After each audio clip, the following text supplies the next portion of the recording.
Okay, we've got about 250 on, so let's start kicking it off. So everyone who's on, if you could type in the chat where you're from. I see Claire is coming in from Canada. We have Ivan. Please share in the chat where you are right now. How many of you are in Singapore and where in the world? Someone from Singapore, just type it out where you're from. That'd be good to know. Awesome. So it was like someone in the team said this morning that it's really good that we're doing this tonight because next week everyone will just be out partying. So, so really good timing. And especially in Singapore, they will open up from Friday onwards. So I think people are already starting to plan their Friday evening plans and so on. So it's a good, hopefully last night that we're still in-house indoors in Singapore. So thanks a lot for being here with us tonight. My name is Nelly Wartoft. I'm the founder and CEO of Tigerhole. So many of you would be part of the Tigerhole community already, and you have heard the three people on the panel here on the app as well. For those of you who are joining us for the first time tonight, Tigerhole is what we call success enablement. So we want to make sure that everyone has the opportunity to reach their life goals and become successful at what they do, regardless of their background and circumstances. And we're doing this with a great help of some of Asia's most successful and interesting individuals, Parag, Simon, and Deborah included, where you can learn directly from them and senior business leaders and experts through a range of different formats, including digital content like podcasts, power reads, live streams, but also interactive formats like group mentoring sessions, virtual dinners, and much more. So we're in the business of constantly monitoring what people's challenges are and what people want to learn about. And a fun fact on that is that one of the most popular podcasts on Tigerhole right now is actually what to do when your annoying remote colleague is ignoring you. So that speaks of the topical and what's happening right now in the world. But apart from all the remote work content, we've also received a lot of questions around what is happening in the world right now and what the long-term impact of this will be, and especially the big question, are we all screwed? So that's what we're going to discuss tonight. And we're here with 3 doctors tonight, but still COVID is going on in the world, so I don't know what's happening. So we'll see where we get to with this discussion. So with us tonight, we have Parag Khanna, who probably requires no introduction for most of you, best-selling author, managing director of FutureMap, and works with some of the world's largest corporations and governments on looking into the crystal ball of the future and see what's going to happen. And then we have Deborah Elms, who's heading up the Asian Trade Center and helps create a better trade policy for Asia. Deborah also launched and ran the Temasek Foundation Center for Trade and Negotiations, so a true specialist in this area. And lastly, we have Simon Milner, who leads public policy for Facebook in Asia Pacific. So he's helping navigating government policies to ensure that we all can see each other's breakfast and cat videos properly, and nothing of that is getting disturbed. And Simon has also had the pleasure of being cross-examined by the Singapore government for several hours about the fake news and the Cambridge Analytica incident. So that's not for the faint-hearted. So today, during the conversations, feel free to post your questions, your thoughts, and your comments in the chat window, and we'll make sure to bring them into the conversation. So starting with coming back to that big question, are we all screwed? Let's start with a poll to see what is the opinion today and where does this lie today? So let's see what the audience think.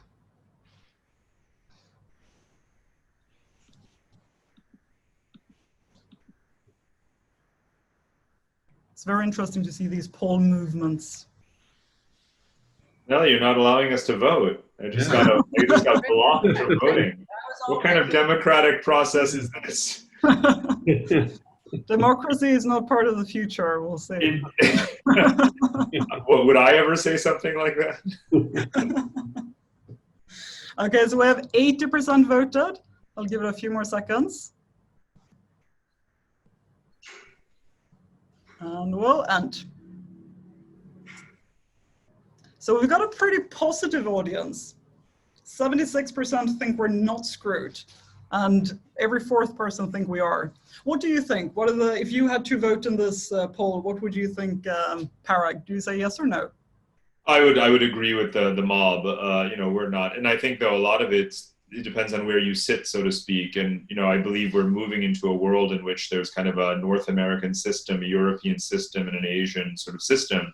And so people are rightly a bit more optimistic in this part of the world. One of the things you may have seen recently, just yesterday in the news, that for the first time since surveys have been done, a majority of white Americans say that they are not extremely proud to be American, which is really, quite arresting, a data point. But that's just a brief comment. Interesting. Simon, your thoughts?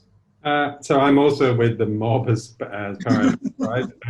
I'm always optimistic, and generally I've been proved that that's the right place in the spectrum to be. Also, because I think if you're pessimistic, you just, it's hard to get up. It's hard to get out of bed in the morning. But I also work for a company that genuinely believes that we can continue to make the world better. And it's going to be hugely challenging, and these are new challenges. But they also create pretty significant change that sure we're going to talk about, which I think will create opportunities for this region, and particularly for innovators and for the kind of the millennials that you particularly are very interested in, people who are starting out in their career. Incredible opportunities from the changes that we're seeing. So I'm optimistic, but it's going to be tough. Let's be clear. Yeah. So the young people should still be positive. Yeah, I mean, maybe not quite positive about the next few months. I mean, I just want to be clear, it's going to be tough. I mean, I've got kids and myself who are just graduating, and they're extremely worried. I can understand that. So if you're employed and your company's going to be okay and get through it, I think that's going to make a big difference. Deborah, would you think otherwise, or do you agree with them? Well, I don't think you start companies if you're not an optimist. So I'm going to say, we are not screwed, but partly because you have to be very nimble and flexible in order to navigate these really challenging times. And I think that again, it's much easier for me to say we're not screwed when we're sitting comfortably in Singapore with video capabilities and so forth. I think if we were asking a different demographic, they might have a different perspective on this, but at least for me personally, I think I'm optimistic. We can work our way through this, as challenging as it will be. And of course, when you're knowledge workers in an economy that favors knowledge workers, then you're going to be better off than if you're not. For sure. Interesting. So, Parag, your book, The Future is Asian, which I've read and I love, it was a bestseller, but I'm guessing many of your predictions when you wrote that book for the future did not have COVID in the middle of it, right? So if you were to write another best-selling book as a follow-on, what would the title of that book be? Well, I could have called this one The Present is Asian and the Future is Chaos. Because that seems to be what many people believe. But the fact is that as tragic and terrible and long-lasting the effects will be of this pandemic, let's be clear, of this, as I mentioned earlier, this sort of tripolar, trifurcated world that's very regionalized that we're moving into, this is probably still the region you want to be in. From an economic standpoint, when you think about the demographics, half the world's population, half the world's GDP, yes, every region of the world is in a recession for now, but I think that if you did a poll, and even if you didn't do a poll, everyone knows that this is going to be the only region of the world that will start growing in a meaningful way anytime soon, again, in the meaningful future. So, it's not really, in a way, as huge an event as this pandemic has been, from this standpoint of the time horizons that I look at, it is actually just a blip. It actually is just that, and again, I'm not belittling the pandemic, but I'm talking about a much larger set of processes about how a region like Asia becomes the system that it's becoming, this process of interdependence. And I want to emphasize that involves not only the tragic events like a pandemic and even forces like climate change, and let's not forget conflict, war. This is all part of the process. Right now, you have the tensions in the South China Sea, Taiwan, Hong Kong, and obviously India and China.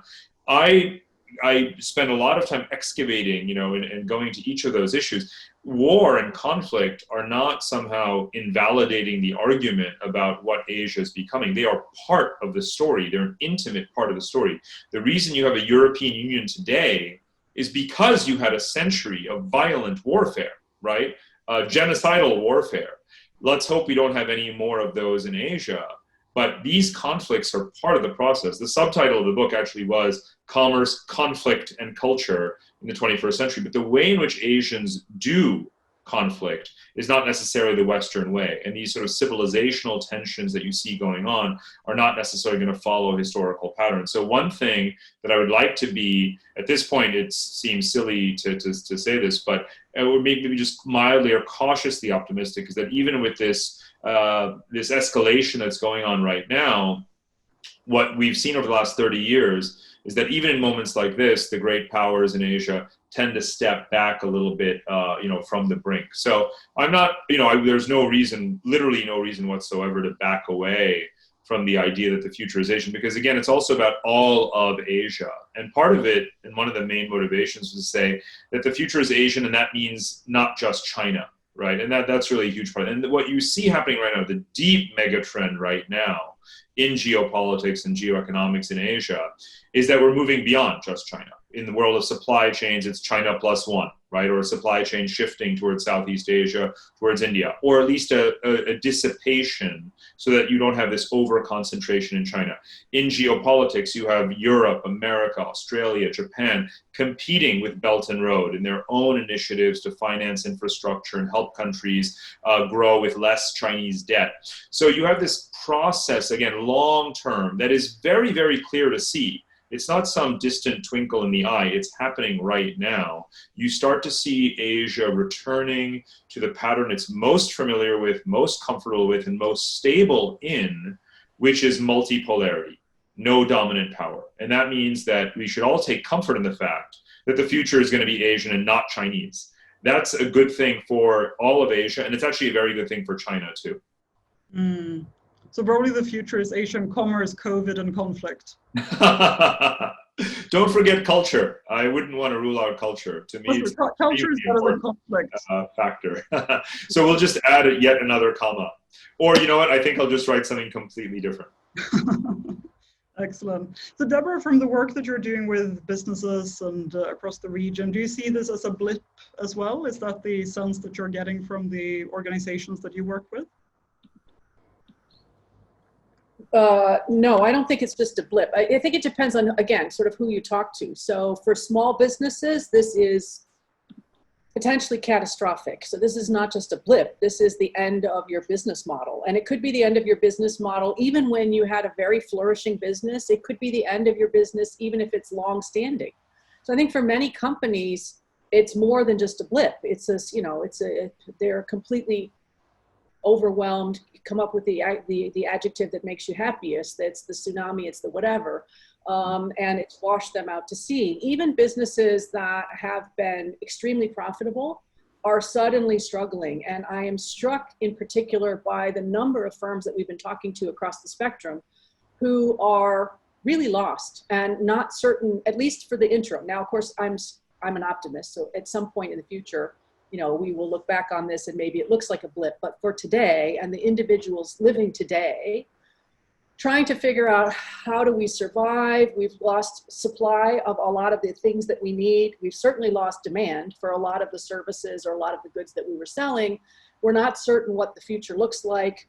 We're nervous about our own jobs. We're nervous about our ability to take care of our children, our families, our parents, whatever. So I think at this moment, while you can see that the audience on this call is broadly optimistic, I think, again, the picture is challenging for now.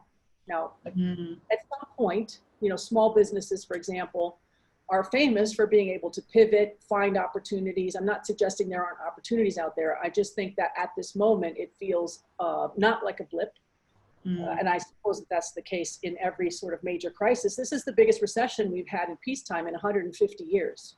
So you don't go through something like that and then sort of say, oh, well, it's all going to be over by August. So I think that's the challenge, is to figure out what is going to be long-term and lasting, and what is this sort of short-term impact, as disruptive as it has been.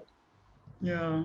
And what's the general sentiment? Like, what are businesses preparing for in terms of the timeline to get back to some kind of like normalcy or a new world? What do you see? I'm not sure that companies really have clarity yet on when the new normal will arrive. So we're sitting here in Singapore. We start phase 2 on Friday. Hallelujah. That's fantastic. But none of us are in our offices. And not only are we not in our offices, we have no clarity on when we might be in our offices, because there hasn't even been a timeline. We're not in phase 3. We're in, I don't know when, like after the vaccine, I don't know. It's very unclear. So we can be enthusiastic that you can finally see 5 human beings outside of your own house. Hallelujah. You know, you can go shopping, you can eat in a restaurant with 5 people, fantastic. But your life is still not back to normal. And in particular, your office life is not back to normal. And even when it is back to normal, what does that look like? And who are my customers and who are my clients? And I need to make sure that I'm reaching out to people. I'm not traveling. You know, all of us travel a ton, and here we're not traveling at all. So that, what does that normal look like? Unclear. How fast will it arrive? Also unclear. And I think it's unclear for large firms. It's unclear for small firms. I think we all expect that at some point we're going to go back and do something that looks a bit more familiar. But what timeline is that? Is it Friday? Probably not. Is it a couple months? Maybe. Is it next year? Maybe. I think that's the sort of uncertainty that's still lingering. Yeah. And Simon, when you look at public policy across the region, what do you see governments doing about this at the moment? What has the reaction been from the various governments? Well, it's been really interesting, isn't it? Because we've definitely seen, and this goes to one of the things that Parag talked about, this multipolarity. It really has been every kind of nation for themselves. There has been, this has not been a case of the community of nations coming together. Far from it, really. And we've never seen anything quite like this in terms of the effective closing of borders. We've been just so used to being able to travel, and so to see that coming up, and I expect we've all got friends or colleagues who are kind of stuck in we have I know some people are stuck in Bali, and we might think that's luxury, but actually I expect it's not. I expect it really isn't a great place to be stuck at the moment. So that kind of insular approach, I think, is quite worrying in terms of how does that play out longer term. And we also see when it comes to the tech space that there is a sense of some people wanting to kind of accelerate action against tech companies for the disruption that they may have caused.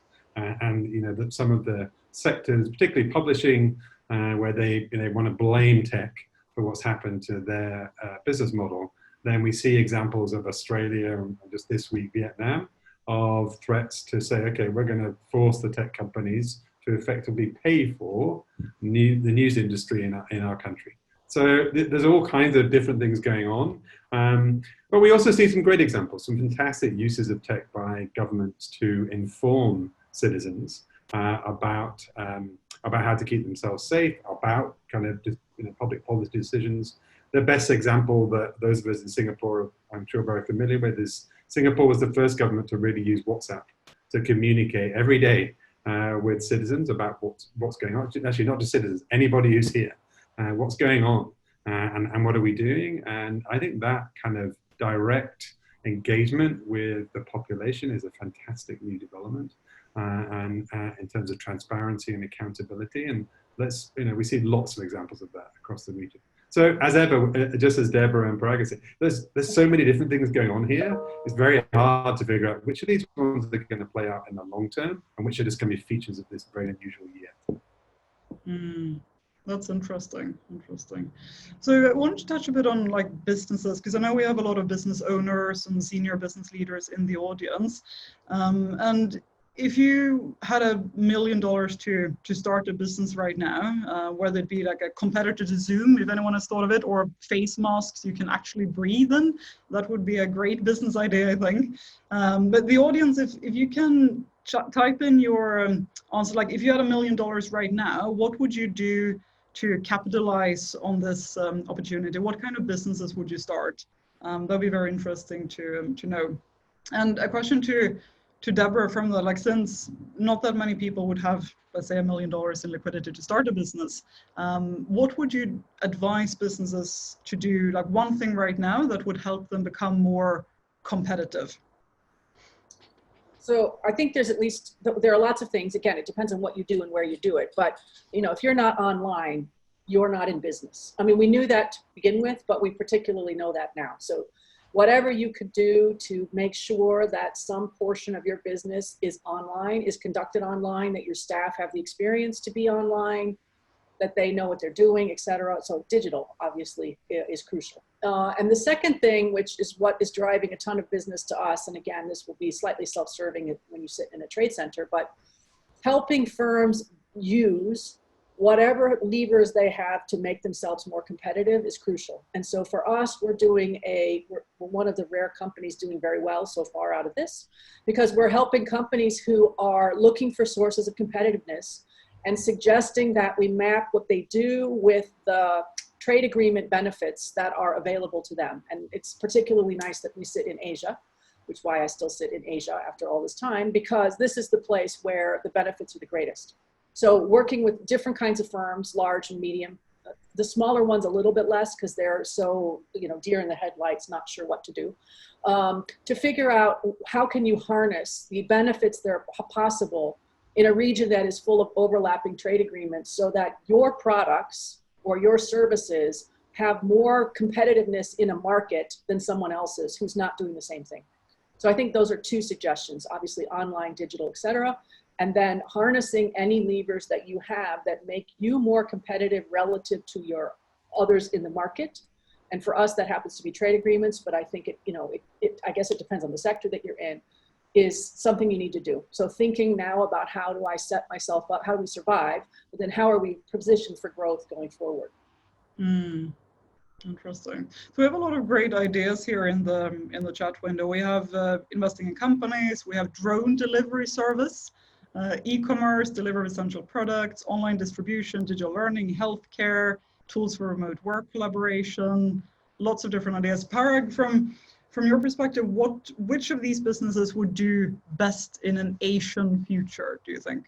Well, you've given us hypothetically $1 million, and a lot of these suggestions are pretty capex intensive. Like drone delivery is not something you can start on the cheap. So I was thinking more like a Tinder app for jobs. I mean, if you think about higher unemployment, what you want to be doing is creating, in the spirit of actually Deborah's role as a platform for businesses to do better, to make more of themselves and take advantage of the situation. You want to be a low-cost platform for all of the people that are who are unemployed or looking for new work.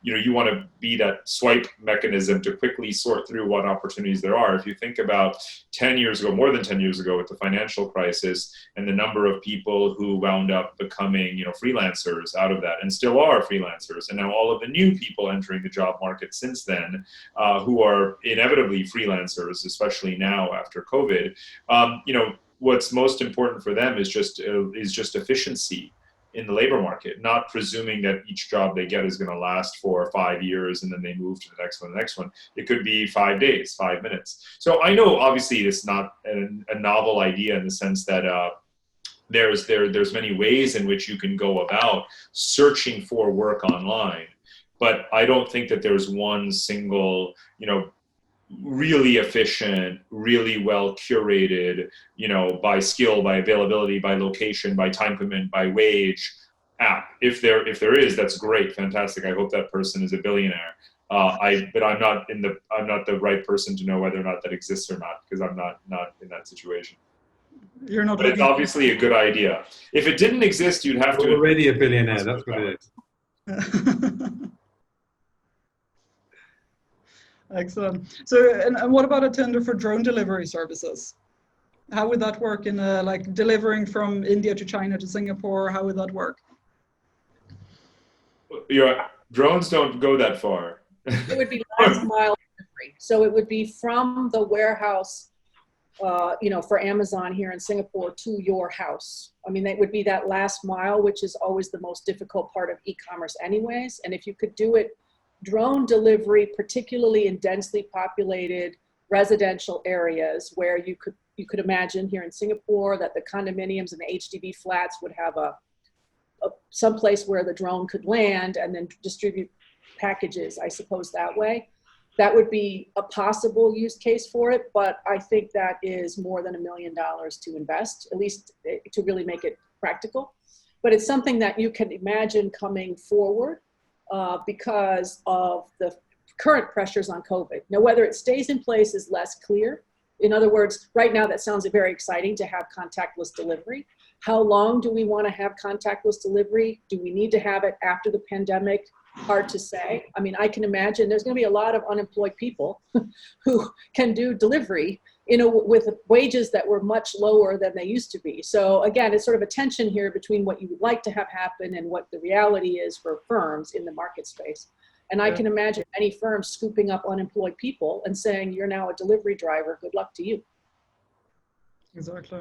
I have a different view on that. I think we need contact-full delivery. Sometimes it's the only person I see every day is the person who delivers something, and it's quite nice to see another human being. We don't tend to chat very much, but it's still good. I think there's an opportunity somewhere between, Parag mentioned Tinder, somewhere between Tinder and Facebook. This sense, because Facebook's all about people you already know, Tinder's about people you don't know, but it's very much focused on one aspect of life. But that sense of human connection, and particularly for people, for loneliness and mental health, the kind of using some kind of platform as a place where people can go, not to find love, but just to find comfort and empathy, and to kind of address issues around loneliness. I reckon there's something there. Again, I'm not sure $1 million will get you started to try something like that out, but I think there's a tremendous opportunities in that space. There's a broader point that I think both Simon and Deborah are making, which is something to keep in mind for any entrepreneur, which is that this pandemic and the policy response is probably the first time people have been forced to reckon with the terminology of essential versus non-essential services. And this is critical because with each phase of the opening, sectors are designated in one basket or the other. And it becomes, sort of for your company, life and death, at least temporarily, whether or not you are designated essential or non-essential. So let's say you are starting a new business today. You want to be doing something that is essential, right? And great entrepreneurs are always saying, if you want to start a new company, think about a problem that people have and solve it. Or people who work in impact investing always say, think about these enduring problems that societies face and tackle those. Well, those are essential issues. So, if you have any fiber of humanity in your body and you're thinking about a new company today, you should really be focusing on all of the gaps in public welfare and social services, whether it's mental health or whether it is logistics for those people, delivery to those people who can't just go out and do their shopping 12 times a day, especially during a lockdown. The world is still full of dire, deep, desperate needs, that are truly, truly essential. And we should be building much more robust business models around those things. And one hopes that all governments in the world coming out of this pandemic have realized that so too many of their citizens are vulnerable and underserved, and B, the people who work in essential areas do not get paid enough. Right? They do not get paid enough. We do not pay educators, garbage men, whatever the case may be, nearly enough for the jobs that they do. So whether you're posing this as just a private sector dilemma or something that is more broadly around what public and private sector can do together, for God's sakes, every country needs to do a lot more in essential services and making them resilient and paying people what they deserve for doing that. That's very true. I saw a poll in the Sunday Times where it said the most necessary, the most essential jobs, and the top was like garbage and cleaner and nurse and so on. And then next to that, they had a list of all the jobs that people didn't want to do, and it was exactly the same jobs. But people didn't want to be a cleaner or like garbage delivery and so on. So I think that's very interesting. And something that I've heard a lot from business leaders recently as well is that suddenly everything is happening super quickly, right? I was a head of a big bank who told me that he had this digital thing he wanted to drive through, and it was stuck in conversations forever. But then because of COVID, it happened in a matter of days, right? Is that something that you've seen at a government and policy level as well? Are things moving a lot quicker now because of COVID and they want to push things through, or? I'm happy to come in on that. Look, I mean, from a company point of view, as a big company, Facebook's got 50,000 employees around the world. We transitioned to everybody working from home really fast. And lots of other companies have done the same. And to fundamentally change the way in which we work, I mean, this is a company which is, the office culture was incredibly strong. One of the ways we attracted candidates to come and work for Facebook was building these amazing places to work. So that kind of transition was incredible. And I think we do see examples of acceleration in decision making because you've got to make decisions fast about when are you going to enter lockdown. and harder to figure out when you're going to come out, and those tend to be slower. But I do think there are lots of examples here of faster decision making, and also probably certainly countries in which they'd acted quicker. What are some examples of that, and perhaps the more encouraging ones? Well, in terms of governments, look, I think there are going to be volumes written by academics and others around kind of who got this right and why.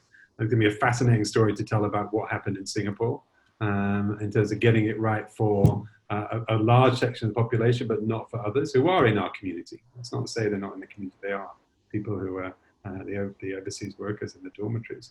And just understanding that, I think, is going to be very difficult. But, look, the obvious ones are, New Zealand really got on top of it very quickly and have done an amazing job. South Korea have done a good job, the Hong Kong authorities, etc. And I would argue that actually, China, when you think about the risk for China, did an amazing job, domestically in controlling this. And obviously at the time, it felt amazingly draconian. Certainly for somebody like me who didn't live through SARS in this region. But, they did an amazing job of containing it pretty quickly. Yeah, exactly. I think the evidence from governments, though, I think is a bit mixed. So while they're able to mobilize in many respects to handle COVID specifically, other parts of government have gotten snarled because while everyone is focused on COVID, nothing else is happening in many parts of the world in the government space because their staff are also at home. Many governments are really, really wretched at doing work from home, have never done so, have no capacity. They don't have computers. They don't have all kinds of things. So I think there's a real mix among governments in terms of how they're handling their policy. Some things are being rushed through, and in particular, what worries me, because we deal with policy, is some quickly rushed through policy decisions that respond potentially to this moment, or are at least seizing the moment as the crutch to shove through stuff. That is poorly thought out, that will end up with being with us forever, because that's how policy works. You put it in place and it just, sails on forever, which turn out to be very problematic.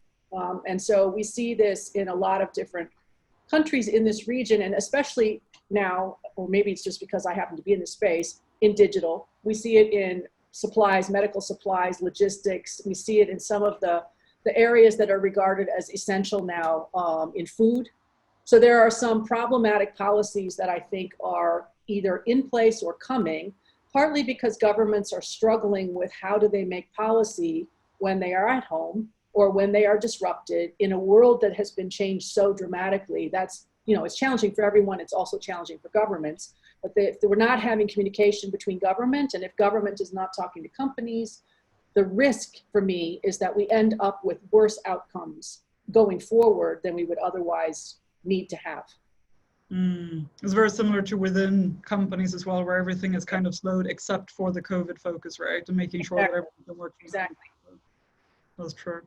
Paragas, have you seen any difference in the perception or relations with China, given that it came from China, but China has also recovered quicker? What is China screwed in terms of their international relations, or what's happening over there? Well, even before the pandemic, we weren't in a situation where relations with China between the other countries in the region were sort of hunky-dory.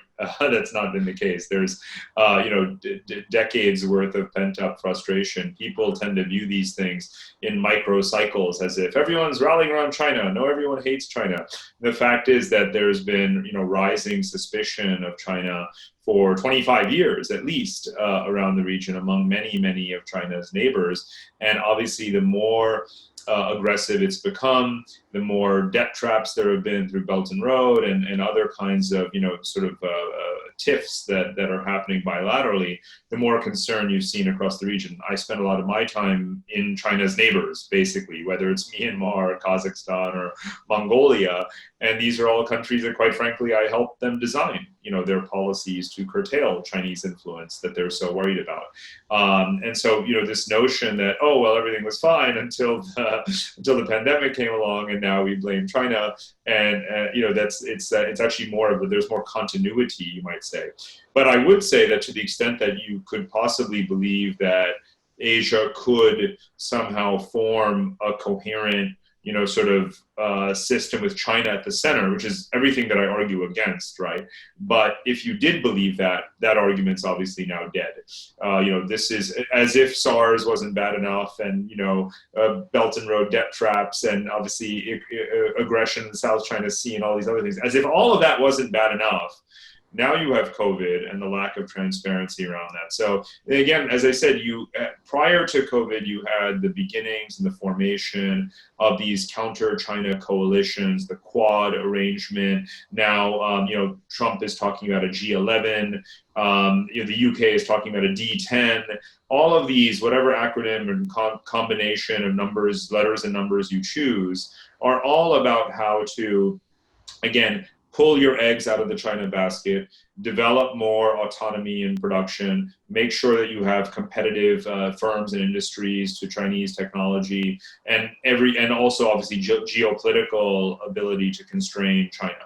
So all of those things are now going to accelerate. But I just want to be clear in terms of the sequencing, all of this has been happening for actually quite a long time. When I was maybe the age of many of your members and participants in the 2000s, living in Washington at the Brookings Institution, we used to convene, this is now more than 15 years ago, we used to convene what we called the Global NATO workshops. We pulled in Japanese, Indian, and Australian diplomats to work on this idea of a coalition of democratic states to contain China's rise. Does that sound familiar? I mean, that was 15 years ago. I was like a kid then.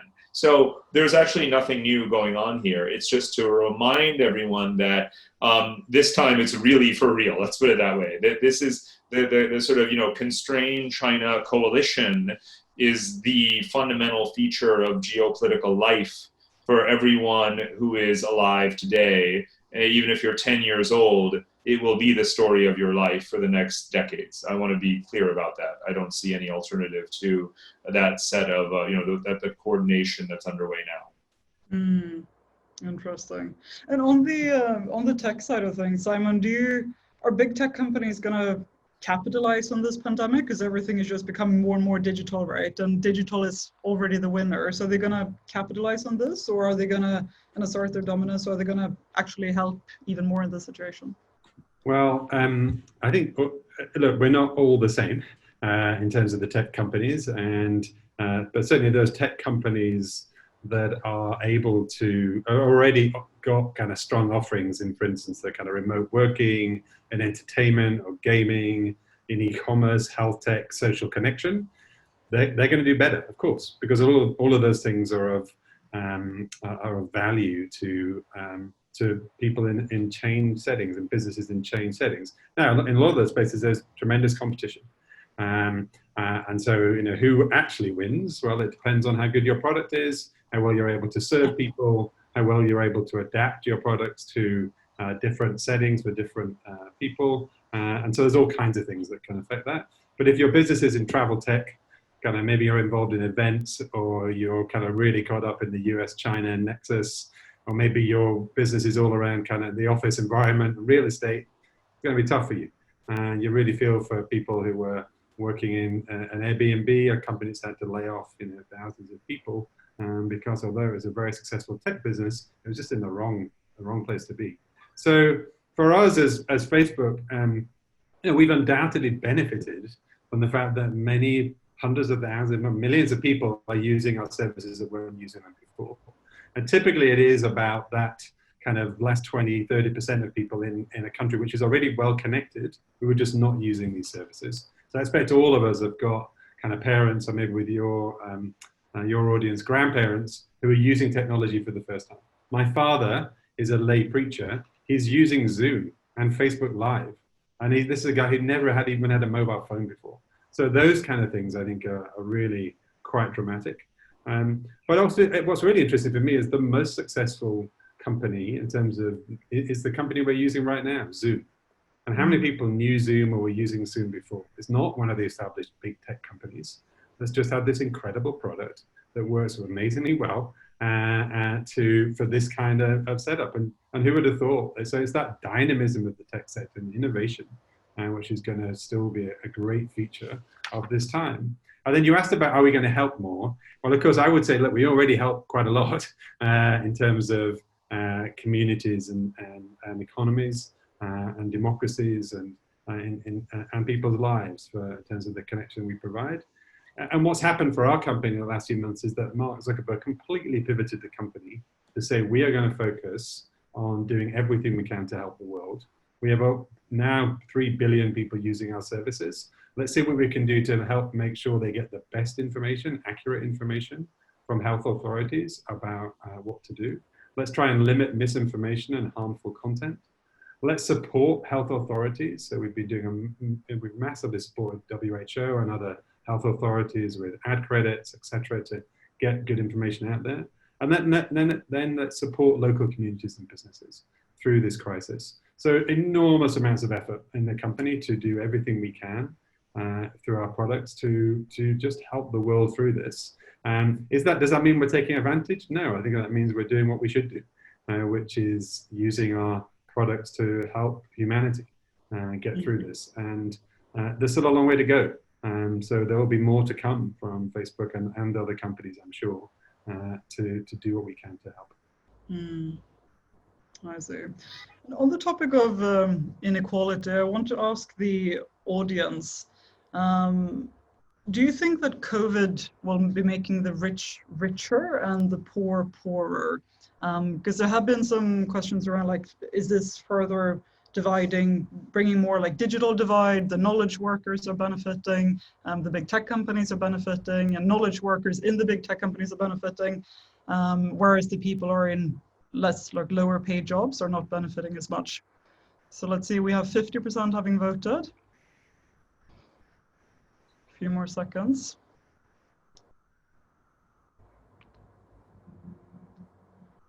And then we'll see what the panel thinks of this as well. 3, 2, 1. So 88% think that COVID will be making the rich richer and the poor poorer. What are your comments on this? This is the opposite of the optimistic future that everyone had at the beginning of this webinar. Well, I think, I'll just go, I guess, and let other people come in just a second. The reason why I think the poor may get poorer is because if you, first of all, you are at higher risk of both getting COVID and potentially not doing well as a result of it, because you often have, because you are already poor, you are outside of the healthcare system, or you're on the margins of the healthcare system, which means you could very well have underlying conditions, but you're also often in jobs that require you to be face-to-face contact where you cannot sit and do a Zoom call. So it makes it more challenging in that sense to be someone who is poor facing this pandemic.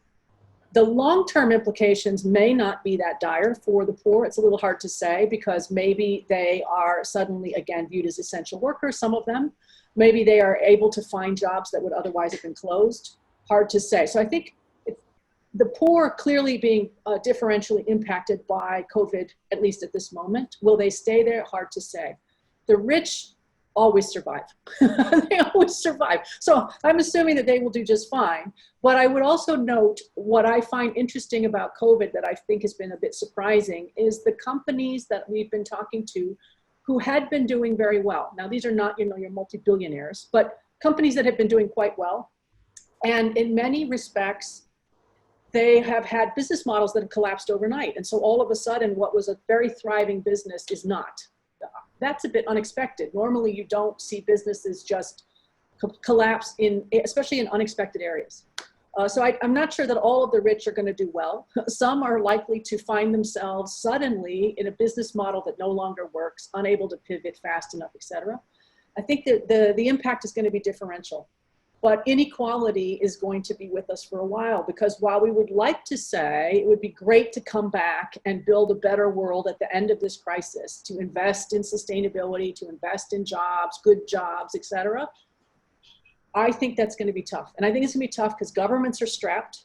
They've spent a lot of money. They're going to be searching for revenue everywhere they can. And businesses are strapped. So businesses, I find it hard to imagine that even though they might want to invest in building a better world, that they're going to have the cash resources to do so. So while I would love to, the optimist in me would love to see us come out of this cleaner, greener, with happier jobs, with higher salaries for everyone, I think that is a fantasy to think it will happen. There's such an interesting congruity in your two surveys, Nellie, because most people were optimistic and most people think the rich are getting richer. So I think that tells us something about your demographic on this call. There's a reason why people seem optimistic. We can all at least afford to be on Zoom, those of us that are here. But Deborah is right, and just to break it down a bit further, remember these two major kinds of inequality in the world, international and domestic, right? The international inequality that has been declining in recent decades because of poverty alleviation in many dozens of poorer countries. Quite a bit of that is on the brink of being erased, right, as a result of COVID. If you think about the poor commodities-dependent exporting countries in a situation like we have right now, they stand to lose a great deal as trade networks and supply chains rupture and demand reduces for their exports and so forth. So it's the international inequality that's been being chipped away at for several decades is being unwound every single day.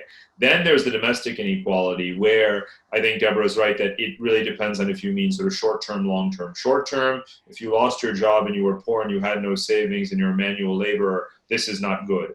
Longer term, though, if you have immigration restrictions, which I generally am not the kind of person who would favor, but they are happening, what that does obviously is restrict labor supply, and it can lead to wages rising.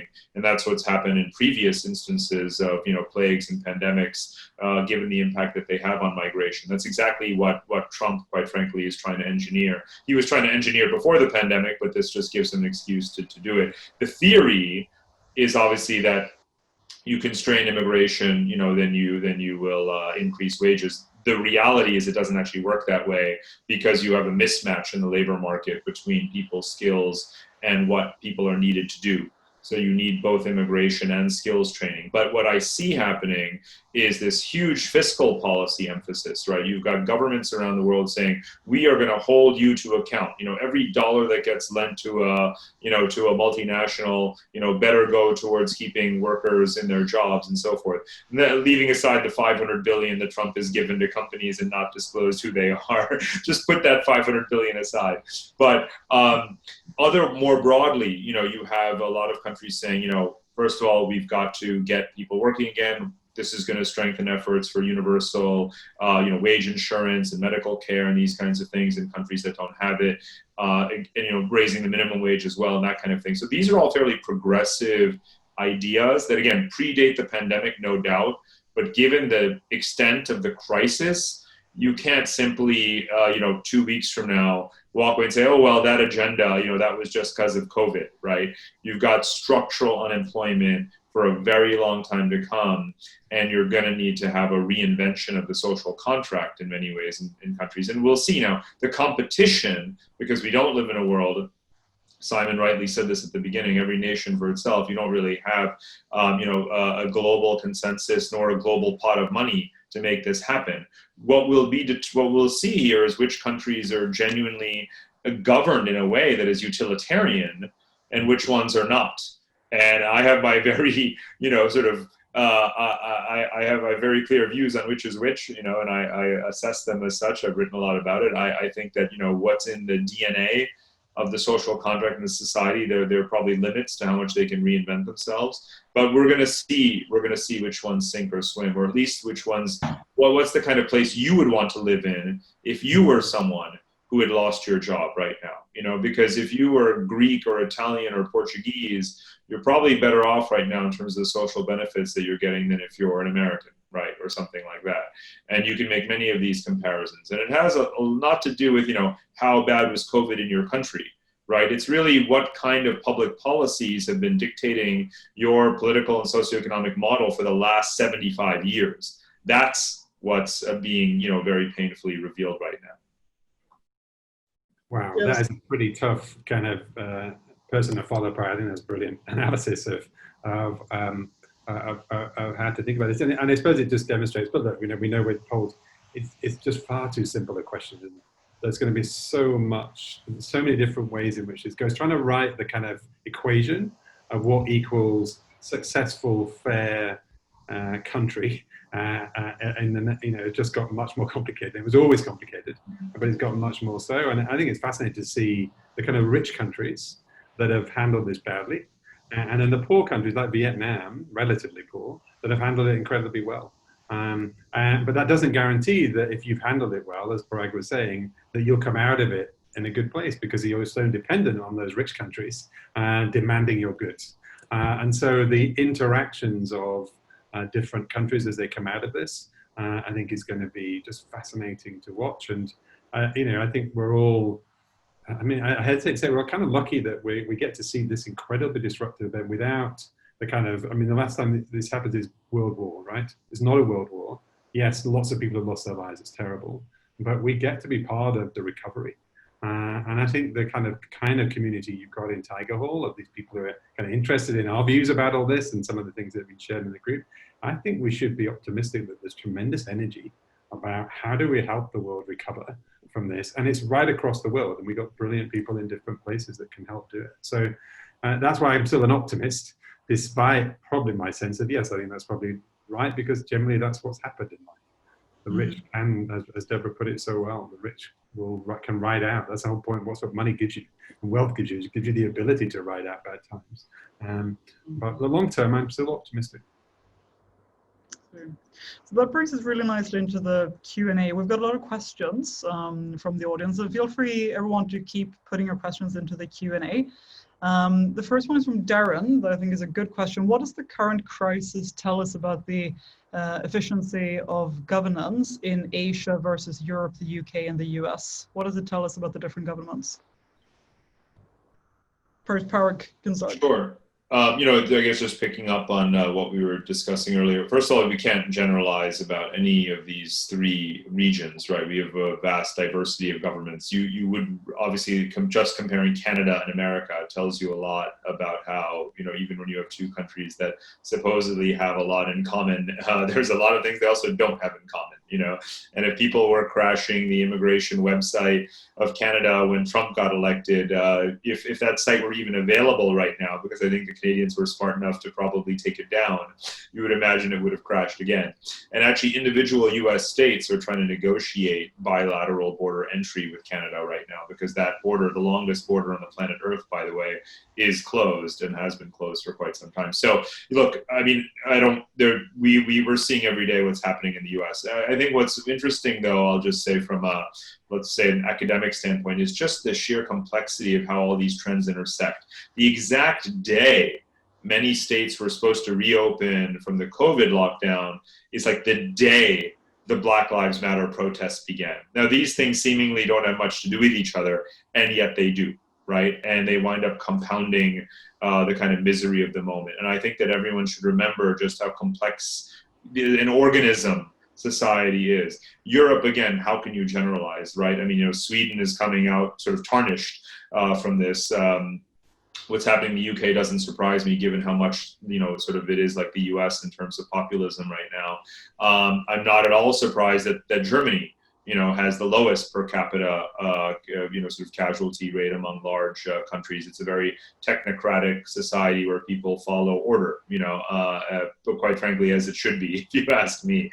And I'm glad to see Italy has recovered in many ways. It suffered so tremendously early on, but there is this sort of, culture of solidarity, and Italy has pulled together in very important ways, in all of these intangible ways that we appreciate Italy being Italy for, in a way. And Asia, of course, extremely diverse responses. But just to echo Simon's point, you don't have to be a rich country to have gotten this right. It's not about your per capita wealth, right? It's about having, of course, in the case of Asian countries, the historical knowledge and experience of what happened with SARS, having that sense of solidarity, that deference to authority, knowing that this is serious, following the instructions, governments being prepared. Did you see the vending machines for rice? That they put up in Vietnam so that no one would starve, things like this. And I love seeing that, because it's so important to remember. And then, most of all, this is an extremely important point that I try to emphasize.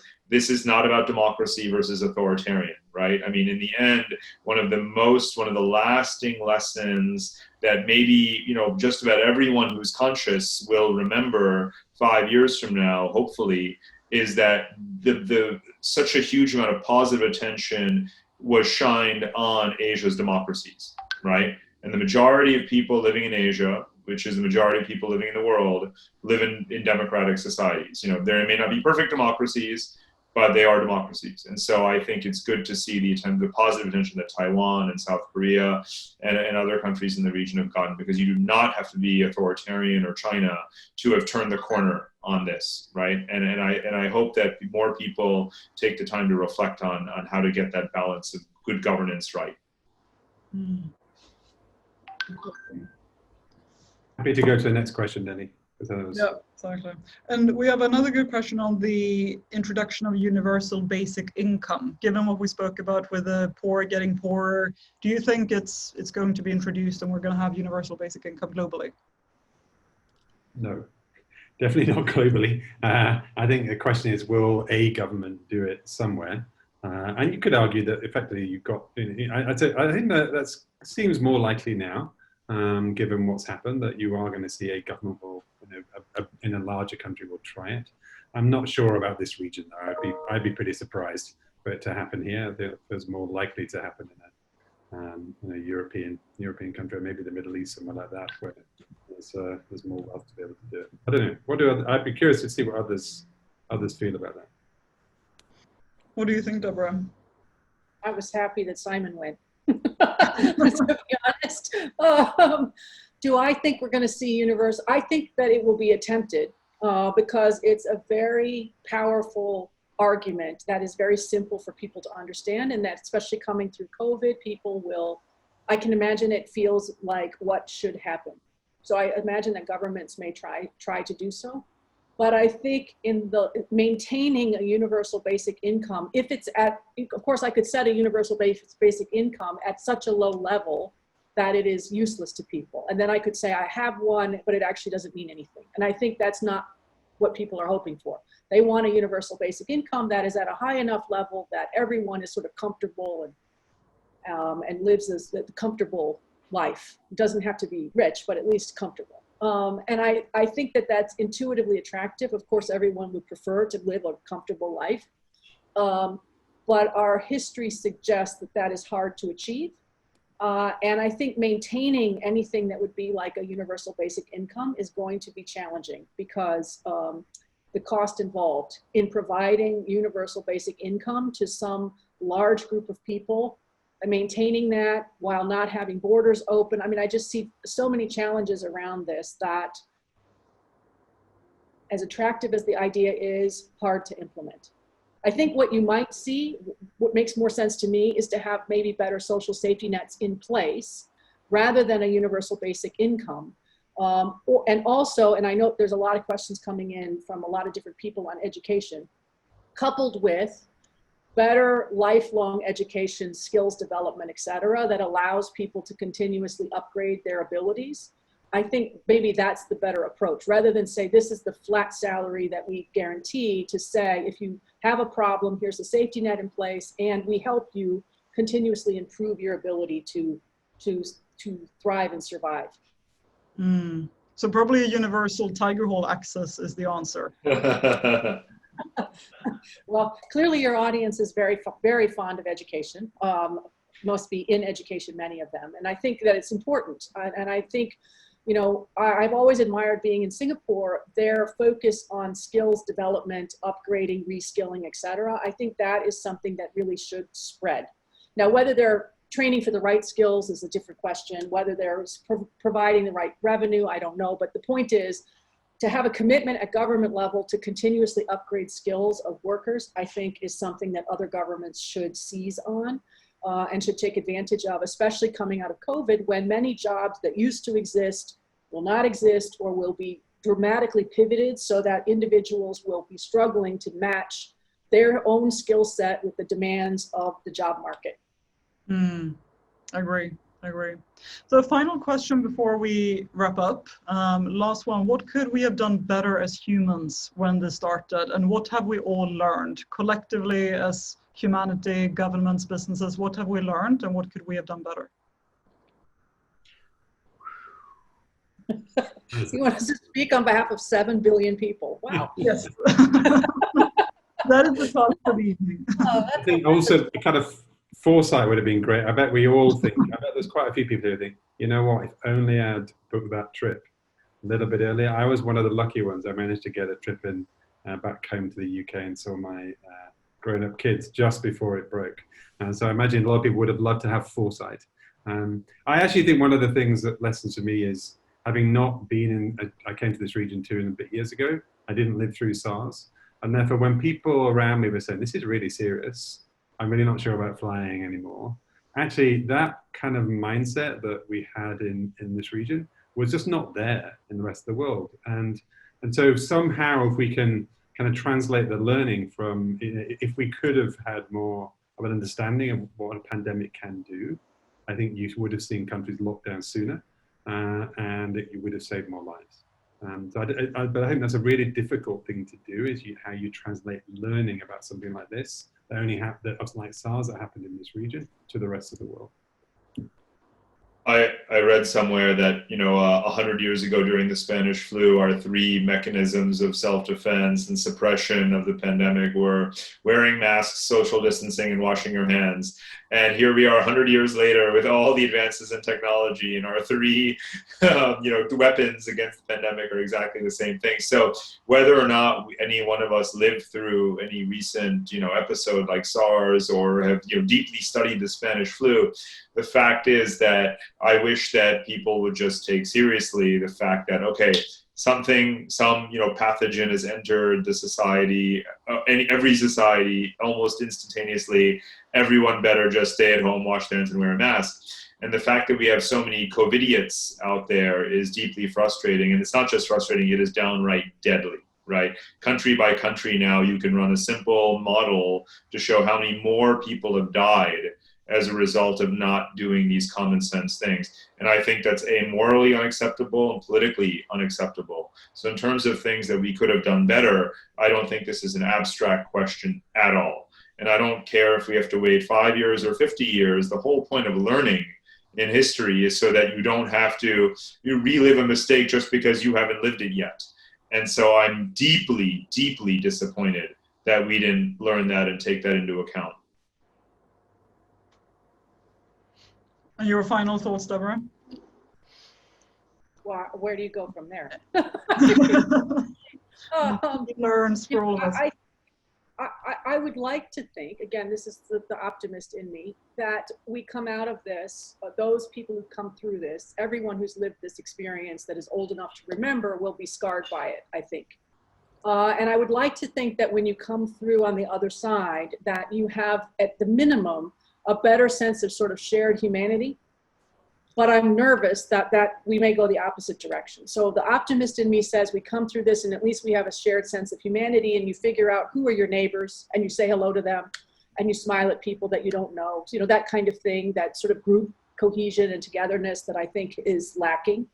But I'm nervous that, especially as this COVID hit at a time when it exacerbates all kinds of different tensions in different societies, different parts of the world, et cetera, the splits, the tensions will grow and make it even harder for people to come together and have that shared humanity. So I would like to think we will take advantage of this and go forward together. But I'm nervous that if we're not careful, we will actually fragment even more in more ways, and it will be even a rockier, longer path back to whatever is the new normal. Excellent. And with those last words, thank you so much, Simon, Deborah, and Parag. Great pleasure to have you here. We've learned a lot. And for those of you who want to hear more from Simon, Parag, and Deborah, you can find them all on Tiger Hall. Simon has a podcast on how do you defend your company during a crisis, for example, which could be very applicable to some of you now. And Parag is more on Asianization, and Deborah more on trade agreements. So you can see them all in the app. Thanks a lot again, and have a great evening and a happy weekend outside of your homes as well. Thank you very much. Thank you. you. Thanks, guys. That was really fun. Bye.